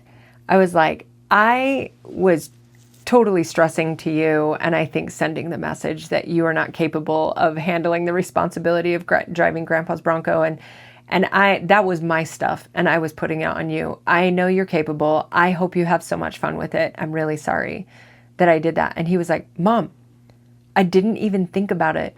And I said, I know, or I'm glad. I said, I'm really glad that you didn't. That is good. But also, like, it is something that I needed to correct, because if it had impacted him, I wanted to clear it. Even if it hadn't, because my brain's going, it's fine. Well, it impacted you. It was, because it cost my peace. Yeah, exactly. And so that was the thing. Then I hang up the phone with him. I feel the swelling of, and I feel a growth in that muscle. That it's like doing little things like that over time, especially the ones that are the harder ones to do, has been the very best way to strengthen the muscle of growing your intuition, your internal compass.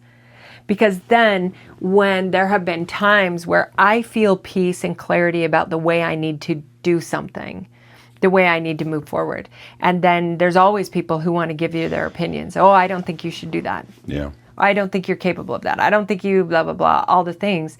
And it's just like, I so know in my body, I do not even question it at all because I know what the voice of that part of my body is. I know how to feel that intuition. So when I feel that, then it's like, I don't even, I don't question it. It's just like, it's okay. I see why other people may think this because they're not in this experience, but I know that this is what is right. Well, that's equivalent to me feeling I should do something and feeling like I don't have a choice because I already made the choice. I'm not questioning it. I've already decided long ago that I'm going to do it if I feel it. Kind of like you say, I'm not looking for outside input. Yeah.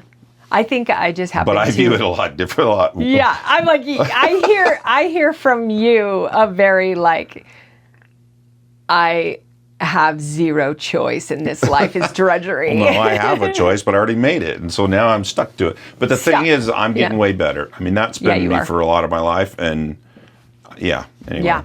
So that's the thing is it's really about growing the skill. Now, I want to do another one with anybody who this might be beneficial for.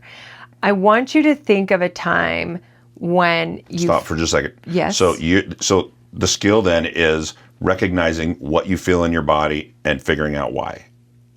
Yes.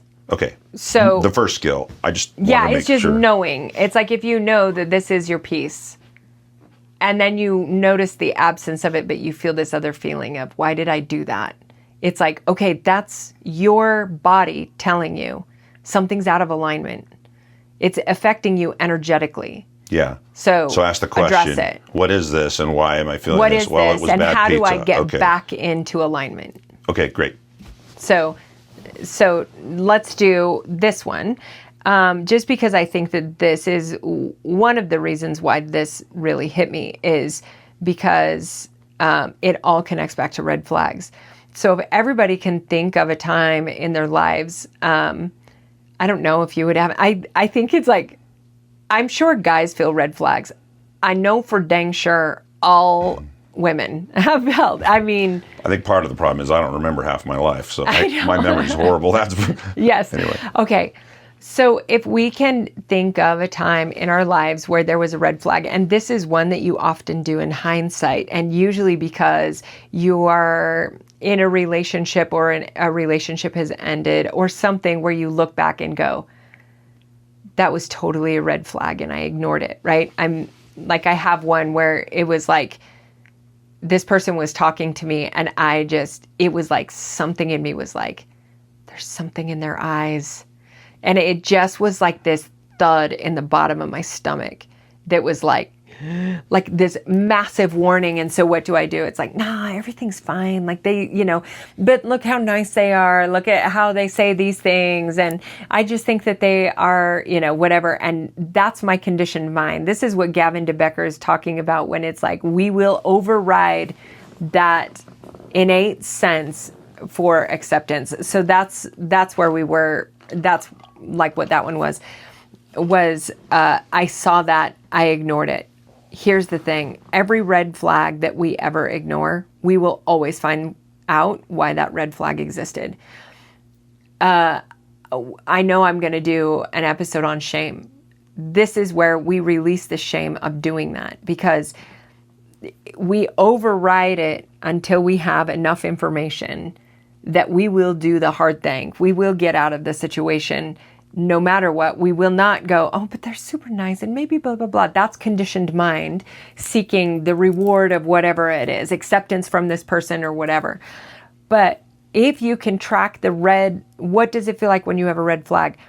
You only have to ignore a red flag so many times before you go, I trust this instinct every single time. If I look back over my life, this instinct has alerted me and I have overridden it.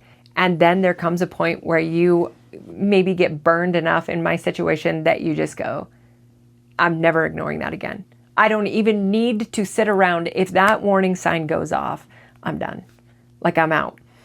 And it's like, it's a different thing from like nervousness. So you have to really look in and see if you can find a time when there was that feeling, an alert, a warning, something's wrong, something's off, and see if you can find those and what that felt like in your body.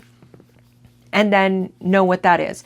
When you are feeling anxiety, I would say another one to add to this would just be like, if we're talking about using our body as a tool, there are mornings that I wake up and there is just this heaviness of depression, right? And so now when I feel that heaviness, my old mind would then kind of spiral off on all the reasons why I have to be depressed, which did not lead to a good day. Or when you start to feel the sensation of anxiety in your chest or your stomach, wherever you feel it, your brain immediately feels it. And unless you're conscious about it, your brain goes, that's anxiety. What are we anxious about? And then your brain is like, now that I have your attention, let me tell you all the things we should be worried about. And it starts just hitting one after another. And that leads to panic attack, right? Because the system gets overloaded with it. And so all of this is just to say that our body is an incredible tool. And that is exactly how you tap into what's going on. Then you can learn how to figure out what to do about it. So when I wake up in mornings sometimes, and I just feel that feeling of depression now, and I'll teach this later, but it's like I will wrap my arms around myself and say, it's all right, girl. I got you. We are going to do one thing at a time today, and that is all. And only what is absolutely necessary. And it lifts it. It is so effective. But it's like if I don't understand the sensation in my body and what it's telling me, I'll just feel it and my brain will work behind the scenes telling me a bunch of horrible things. Our brain, I think when I had heard it, it's like our brain processes 11 million bits of information in every second. And we are only consciously aware of about 48 of them. 48 Who added to all 50. that up? I don't know. All right, I believe it. Yeah. That's fine. But it's like the numbers aren't as important as to The say point is that, there's 99.99% of everything going on in your brain you're not aware of. yeah, but your body is responding to it. That's Okay, why. that is key. Yes. Yeah, okay, that's making a connection for Yeah. me. So what is connecting then in it? Say it just so it completes the loop for you. Well, just that the feelings that you have are coming from, there's a source, I guess. Like I feel anxiety in my gut a lot in the past and be like, well, that's annoying. And I just ignore it. It's like, that'll go away. But there's a reason it's coming from somewhere. And that explanation of you're not aware of what's going on in your brain, but your body is aware. Yeah. And it's getting So- the trickle down Yes. from it. So if you can become aware of your body, you can then become more conscious of what's going on in your mind. Okay. I'm seeing the backwards Yeah. connection. Yeah. So I mean, I'm aware of a lot of what's going on in my body, but you don't so know. what? It hurts. I mean, it's just dumb stuff like that. Yeah, but if you, I mean, yeah, that's totally true. It's like we have sore joints, we have blah blah blah. But whatever. I'm not very aware of feelings in my body Yeah. aside from Yeah. exhaustion So and all that. that's- And I know those are probably connected to my brain as well. Totally. Well, and it's like in our medicine, we will, like when you're running low on energy, we'll take caffeine, we'll do different things. It's like, oh, well, obviously you need more energy.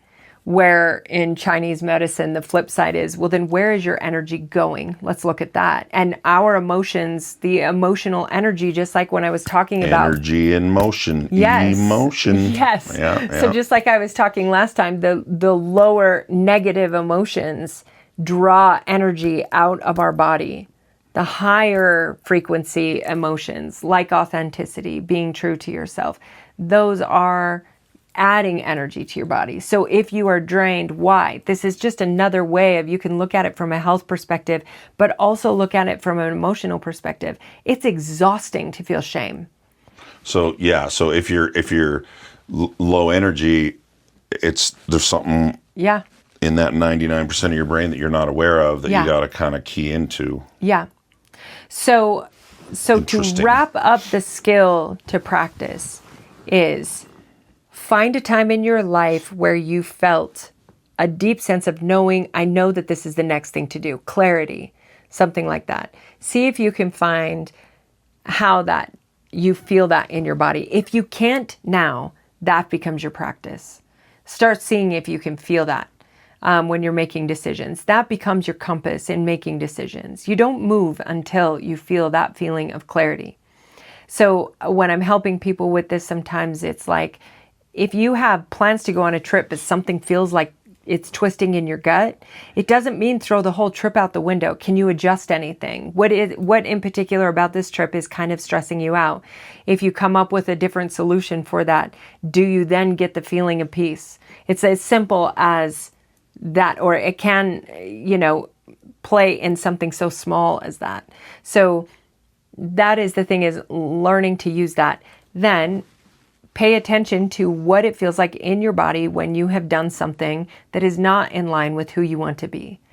Now, what does that feel like in your body? Every time you feel that sensation, go inside, figure out what it is. What do you need to apologize for? Now, the conditioned mind will tell you, it's fine. They probably don't even know. It doesn't matter. If they do, the apology is meaningful. If they don't, it's correcting what has gone wrong on the inside. That strengthens that muscle so much because it's difficult to do. It's the struggle. It's the thing that leads to evolution, right? And growing and learning, every little thing that we do like that. You can do the same thing for red flags. You can do the same things for emotions. What does it feel like in your body when your depression is high?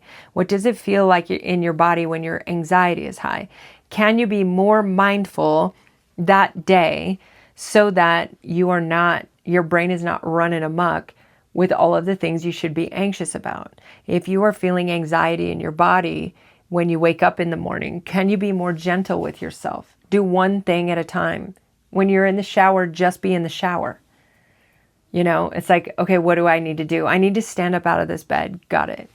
Okay, I can do just that. Now what? And you don't look at the whole day as a whole. It's too much. So just breaking it down to one, but it all started with feeling the sensation of it in your body. Yeah, and the hard thing for people like me, or for me, is my history is, it's like, well, I'm feeling this or that. Who cares? You got to go to work, and you're going to, you know what I mean? You just shove everything down because, partially probably my upbringing, I'm 52 and my generation, that was a lot of people's, childhood. Who cares about your feelings? Shake it off. Yeah, we don't, I didn't get the we don't cry, but it's that tough thing. And so for the last 30 years, it's like what I felt was at the bottom of the priority list. If it was on the list at all, it's like, well, that's fine. But these other 10 things are way higher on the priority list. Yeah. And so those feelings get shoved off to the side, and I do what I need to do to my responsibility, whatever it is. Yeah. Well, and I think, there's so much that is true in that as well, is that, we think when our little girls melt down and cry, they're just so precious and sweet. And when our boys do, we tell them to shake it off. Right. Yeah. And it is a massive disservice to men because it leaves them out of balance. Because men are emotional beings too, and they disconnect often from their emotions, which disconnects them from their intuition, from their gut. And so it's just an important thing. It's like, if you want balance, it cannot be all one way or all the other. It has to be both. It's the middle way is the way, right? The other thing that I would say in all of this is one concept that I really loved is St. Gregory of Nyssa was, I don't remember when he was around, but one of the things he took all the studying, all of the teachings of Jesus, and he boiled sin down to meaning a refusal to keep growing. It's just being stuck, really. The word that Jesus used, I know in Greek, means that you're missing the point or you've missed the mark, right? Yeah. But I think that what is so incredible about thinking about it in that way, because wherever you are on the idea of sin and whatever else, it's like it can be a super trigger word for anybody. But it's like, if sin is the refusal to keep growing, well, what Jesus said, which was translated into the word repentance, but what we've turned repentance into is so different from what Jesus taught, which was metanoia. which is a Greek word that means, well, if you break down meta and anoia, the Latin roots, it means to overcome the small self. Now apply that to the conditioned mind that's developed when you're small, when you're fearful, when your brain is run by fear. Yeah. It's like overcoming fear, right? But then metanoia itself means to keep growing, to keep learning, to keep moving forward. Well, now all of a sudden it's like, if sin is the refusal to keep growing, and repentance is the opposite, which is to keep learning, to keep growing through your experiences, to keep evolving. Well, now all of a sudden it's like, oh, this wasn't ever about having it right all the time. This was always about line upon line, precept upon precept. It's always about being gentle and kind to yourself. Peace is on the inside. You are at your core. In the Buddhist belief, it's like you are peace. You just need to be mindful, to slow down, to just be that peace sometimes, instead of always trying to perform and produce something. Quit screwing it up. Yeah. Right. Just slow down, breathe, pay attention to your body. Your body knows the way. Your body is your tool, your friend. And it is a busy world, and that is hard to do for It people. is. And I guess that's what makes it worth doing. Yeah. Is it's hard. It may be hard, not saying it is hard, but when do you stop doing what you're doing and do something else? When the pain of doing what you're doing is more than the pain of just doing something else. Yeah, and my favorite thing is Eckhart Tolle is like, if you can only pay attention to 3 breaths in a row in a day, do it. I'm not asking you to do anything new. You're already breathing. You're already breathing. Just be aware that you're doing it. So choose it at red lights. Okay, I can't sit down for 5 minutes and meditate. You can literally do it for 1 minute and it has enormous effect. You can do it for 3 breaths and you will feel like Bhante Panyakara, he says, every day, wake up, write down first thing, today is going to be my peaceful day. Read it out loud so your mouth has said it, your ears have heard it, and your mind and your body is aligned with it. And if you do, your spouse will hear it every day since you went to Fort Worth. I know. I've been doing that since mid-December, but it's like, today is going to be my peaceful day. Today is going to be my peaceful day. Today is going to be my peaceful day. It always, then there's always like you switch your heart rate. Like it really has power just It's so to simple. be conscious. That's the dumb part about all this. It sounds so simple, and it is simple. Yeah. It's just, It's I honestly, it's moving from stage 2 to stage 3. It's being willing to give up something for something better. I'm going to give up my busy mind that says I don't have time for something better, which is I'm just going to breathe for 3 breaths and pay attention to it. Mm-hmm. But it's so funny because in the beginning it's like, okay, 3 breaths, I'm going to pay attention. 1, 2, shoot, did I call that person back? Yeah, I I'm can't late for remember. work. I got to have time for this. Yeah, and But guess what? You got 1 down. it doesn't matter because as soon as you become aware that you lost track, even if it's 3 hours later, you go, oh, now you're back to aware again. So try it again. It doesn't matter because in the beginning, and there are some days where I can kill it. And there are other days where I can't make it through 2 breaths without my brain spinning out. On those days when I don't go into judgment, I just go, okay, today's one of those days. My brain is super active. There's something going on. So I'm just going to do everything one thing at a time. That's it. I'm just going to be gentle with myself today. That massively reduces stress because Totally. It can be hard to do to like forget about the meetings you have this afternoon and the thing you have tonight you don't want to go to, just to be like, all right, I am writing this email. This is all I'm doing right now. But I mean, whatever you're not focusing on can't bug you. Yeah, but the stupid thing in all of it is that if you've got to send the email, what is it about your brain that thinks that the only way it's efficient is if while it's sending this email, it's also thinking about the 12 other things you've got to do? Because they're open You're loops. sending the email, but they're not. You have though. to do them, but you haven't done them yet. So your brain's like, okay, remember this. We got to do this. I mean, it's like the practice of mindfulness that I talked about last week. It's the same thing. It's like, okay, like Eckhart Tolle says in A New Earth, which is fantastic book. It's when he's like, if your job is to go across the room, there's a book that you need to get and it's across the room, then you are walking across the room. That's primary.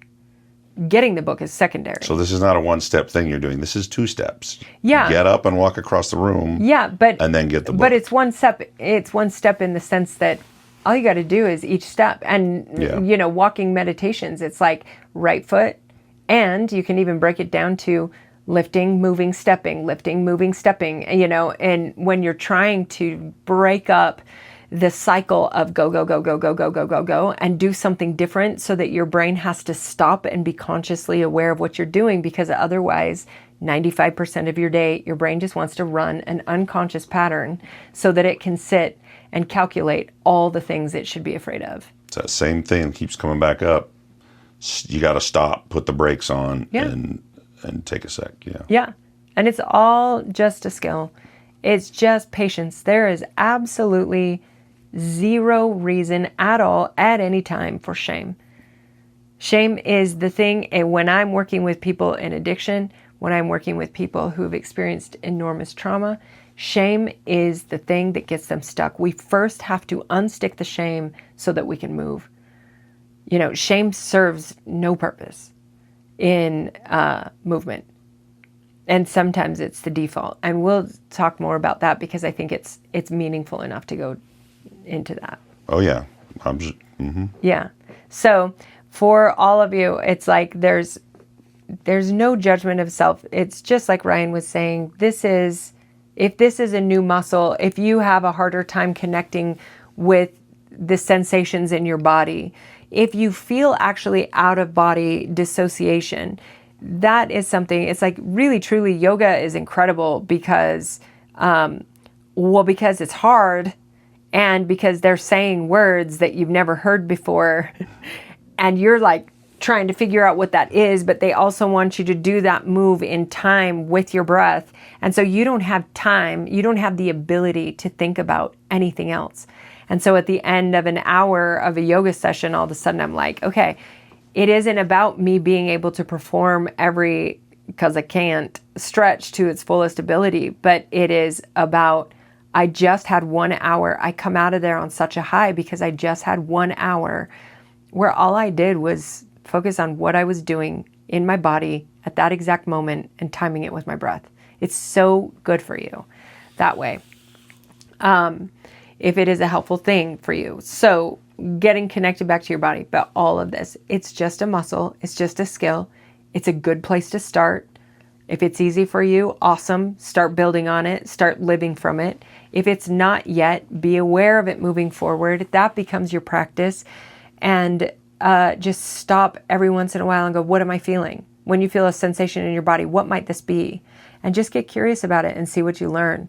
But it's absolutely the way to connect to the multisensory being, to evolve, to grow. To become more virtuous. Yes, to move into deeper virtuosity. To be what you were created to be to the fullest extent that you can. And it's like to the fullest extent because maybe you believe in a spiritual side of that, and maybe it's because you have, 100 billion neurons that can make 100 billion connections, and we only make a few. I mean, I don't remember the exact numbers, but it's a lot.